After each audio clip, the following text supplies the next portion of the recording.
Brain mapping ಮಾಡಿಸ್ಬಿಟ್ರೆ ಯಾರು ಬಿಜೆಪಿಗೆ ಹೋಯ್ತಾರೆ ಅಂತ ಗೊತ್ತಾಯ್ತದೆ. ಸಭೆಯಲ್ಲಿ ಅವರ ಕಮ್ಯುನಿಟಿ ಸಭೆಯಲ್ಲಿ ಕೂತ್ಕೊಂಡು ನನಗೆ ವಿಜೇಂದ್ರ ಅವರು ನನ್ನ ಜೊತೆ ಟಚ್ಚಲ್ಲಿದ್ದಾರೆ, ನನಗೆ ಫೋನ್ ಮಾಡ್ತಾ ಇದ್ದಾರೆ ಅಂತ ಹೇಳಿದವ್ರು ಯಾರು ಅಂತ ಅವ್ರನ್ನ ಕೇಳಿ, ನಮ್ಗೆ ಯಾವ ವಿಜೇಂದ್ರ ಅವರು ಟಚ್ಚಲ್ಲಿಲ್ಲ, ನಮ್ಗೆ ಯಾರೂ ಟಚ್ಚಲ್ಲಿಲ್ಲ. ನಾನು ಕೂಡ ಬ್ರೈನ್ ಮ್ಯಾಪಿಂಗ್ ರೆಡಿ ಇದ್ದೀನಿ, ಅವರು ಬರಲಿ, ಬ್ರೈನ್ ಮ್ಯಾಪಿಂಗ್ ಒಟ್ಟಿಗೆ ಮಾಡಿಸ್ಕೊಳ್ಳೋಣ, ಆವಾಗ ಸತ್ಯಾಂಶ ಹೊರಗಡೆ ಆಗುತ್ತೆ. ತೇವಲಿಗೆ ಮಾತಾಡಿ ಅಧಿಕಾರ ಕಳ್ಕೊಂಡವ್ರು ಯಾರು? ನಾನು ಅಧಿಕಾರ ತೇವಲಿಗೆ ಮಾತಾಡಿದವ್ರು ಯಾರು? ಅವರು ಬಹುಶಃ ಇರೋ ಬೇರೆ ಮಂತ್ರಿಗಳು ಯಾರು ಮಾತಾಡ್ತಿರ್ಲಿಲ್ಲ, ರಾಜಣ್ಣ ಅವರೇ ಮಾತಾಡ್ತಾ ಇದ್ರು. ತೇವಲಿಗೆ ಮಾತಾಡಿದವ್ರು ಅಧಿಕಾರ ಕಳ್ಕೊಂಡವ್ರು ನಾನಾ? ಹಿಂದೆ ಒಂದು ನಿಮಿಷ ಹಿಂದೆ ಪರಮೇಶ್ವರ್ ಅವರು ಉಪಮುಖ್ಯಮಂತ್ರಿ ಆದಾಗ ಝೀರೋ ಟ್ರಾಫಿಕ್ ಮಿನಿಸ್ಟ್ರು ಅಂತ ಅವ್ರನ್ನ ಕಂಡಮ್ ಮಾಡಿದವ್ರು ಯಾರು? ತುಮಕೂರಿನಲ್ಲಿ ಅವ್ರಿಗೆ ಗೌರವ ಕಳೆದವ್ರು ಯಾರು? ತೇವಲಿಗೆ ಮಾತಾಡೋರು ಯಾರು? ನಾನೇನು ಮಂತ್ರಿ ಆಗಿದ್ದೆ ತೇವಲಿಗೆ ಮಾತಾಡೋ ಅಧಿಕಾರ ಕಳ್ಕೊಳ್ಳೋಕ್ಕೆ? ದಯಮಾಡಿ ರಾಜೇಂದ್ರ ಅವರು ಅದನ್ನ ಇಬ್ರು ಒಟ್ಟಿಗೆ ಆದ್ರೆ ನಾನು ಬದ್ಧ ಇದ್ದೀನಿ. ಗೊತ್ತಾಯ್ತವಾಗ ಬಿಜೆಪಿ ಅದು ಯಾರು ಚರ್ಚೆ ಮಾಡ್ತಾರೆ, ಯಾರು ಅಲ್ಲೊಂದು ಮೀಟಿಂಗಲ್ಲಿ ಚರ್ಚೆ ಆಗಬೇಕಾದ್ರೆ ಅವರೇ ಎಕ್ಸ್ಪ್ರೆಸ್ ಮಾಡಿದ್ದಾರೆ, ವಿಜೇಂದ್ರ ಅವರು ನಮ್ಮ ಜೊತೆ ಟಚ್ಚಲ್ಲಿದ್ದಾರೆ, ನನಗೆ ಫೋನ್ ಮಾಡ್ತಾ ಇದ್ದಾರೆ ಅಂತ ಹೇಳಿದ್ದಾರೆ.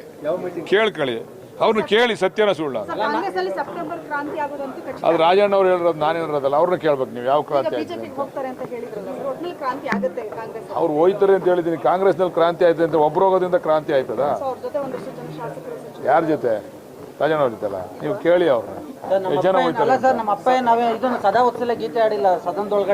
ನಾವು ಕೇಳ್ರಿ, RSS ಗೀತೆ ಆಡಿದ್ದು ಆಯ್ತು, ಅದಕ್ಕೆ ಕ್ಷಮೆ ಕೇಳಿದ್ದು ಆಯ್ತು, ಕಾರ್ಯಕರ್ತರಿಗೆ ನೋವಾಗಿದ್ರೆ ಕ್ಷಮೆ ಕೇಳಿದ್ದೀವಿ ಅಂತ ದೊಡ್ಡತನ ಮೆರೆದಿದ್ದು ಆಯ್ತು ಉಪಮುಖ್ಯಮಂತ್ರಿಗಳು, ಆಯ್ತಲ್ಲ.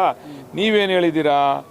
ನಾನು ಯಾವ ಪಕ್ಷದಲ್ಲಿ ಆದಿನದಲ್ಲೂ ಕೆಲಸ ಮಾಡಿಲ್ಲ, ನಂದೇ ಆದಂಥ ಶಕ್ತಿ ಮೇಲೆ ನಾನು ರಾಜಕಾರಣ ಮಾಡಿರ್ತಕ್ಕಂಥದ್ದು. ಆ ಮಾತನ್ನ DK ಶಿವಕುಮಾರ್ ಅವರು ಎಲ್ಲೂ ಹೇಳಿಲ್ಲ. ಅವರು ಕಾಂಗ್ರೆಸ್ನ ಶಿಸ್ತಿನ ಸಿಪಾಯಿ, ಕಾಂಗ್ರೆಸ್ ಹೈಕಮಾಂಡ್ ಹೇಳ್ದಂಗೆ ನಾನು ರಾಜಕಾರಣ ಮಾಡ್ಕೊಂಡ್ ಬಂದಿನಿ ಅಂತ ಹೇಳೋರು. ಅದನ್ನೇನು ಹೇಳೋರ DK ಶಿವಕುಮಾರ್ ಅವರು? ಸಿಎಂ ಸ್ಥಾನ ಕೊಡ್ತಾರೆ ಅಂದ್ರೆ DKC ಅಂಡ್ ಟೀಮ್ ಹೋಗೋದಕ್ಕೆ ರೆಡಿ ಇದೆ ಅನ್ನುವಂಥದ್ದು ಕೂಡ ಏನೋ ರಾಜಣ್ಣ ಅವ್ರ ಹತ್ರ ಮಾಹಿತಿ ಇದ್ರೆ ತಿಳ್ಕೊಳ್ಳಿ, ನಮಗಂತೂ ಆ ಮಾಹಿತಿ ಇಲ್ಲ, ನಮಗೆ ಗೊತ್ತಿಲ್ಲ. ಅದು ಅವ್ರು ಏನಾರ ಹೇಳಿದ್ರೆ ನೋಡೋಣ. ನೀವೆಲ್ಲ ಸೇರಿ ಸಚಿವ ಸ್ಥಾನ ತೆಗೆದ್ರಿ, ಆಮೇಲೆ ನೀವೆಲ್ಲ ಸೇರಿ ಸೆಪ್ಟೆಂಬರ್ ನಾನು ಏನು ಹೇಳಿದ್ದೇನೆ ರೀ, ಅವ್ರ ಮಾತಿನಿಂದ ಅವರು ಸಚಿವ ಸ್ಥಾನ ಹೋಯ್ತೇವೆ, ಯಾರು ತೆಗಿಬೇಕಾಗಿಲ್ಲ, ಯಾರು ಷಡ್ಯಂತ್ರ ಮಾಡಲಿಲ್ಲ. ನನಗೆ ಹೇಳೋರಲ್ಲ ಅವ್ರು ಅವಾಗವಾಗ ಅವ್ರ ತೇವಲ್ಗೋಸ್ಕರ ಮಾತಾಡ್ತಾರೆ ಅಂತ. ಅವ್ರು ಮಾತಾಡದೆ ಹೋಗಿದ್ರೆ ಅವ್ರ ತೇವಲ್ಗೋಸ್ಕರ ಅವ್ರ ಅಧಿಕಾರ ಕಳ್ಕತಾನೆ ಇರಲಿಲ್ಲ.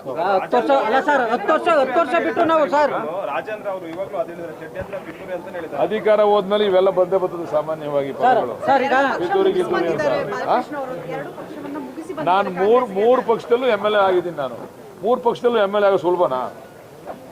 ಜನ ಆಶೀರ್ವಾದ ಬೇಕಲ್ವಾ? ಜನ ಆಶೀರ್ವಾದ ಇರೋದ್ರಿಂದ 3 ಪಕ್ಷದಲ್ಲೂ MLA ಆಗಿದ್ದೀನಿ.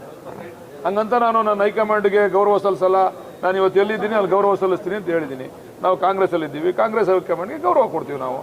ನಾನು ನನ್ನ ಶಕ್ತಿಯಿಂದ ಗೆದ್ದಿದ್ದೀನಿ ಅಂತ ನಾನು ಹೇಳ್ಬೋದಾಗಿತ್ತಲ್ಲ. ನನ್ನ ಶಕ್ತಿ ಇಲ್ಲ, ಹೈಕಮಾಂಡ್ ಶಕ್ತಿನೇ ನಮ್ಮ ಶಕ್ತಿ.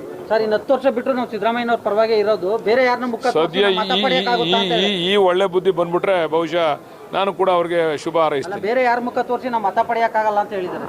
ಆಯ್ತು.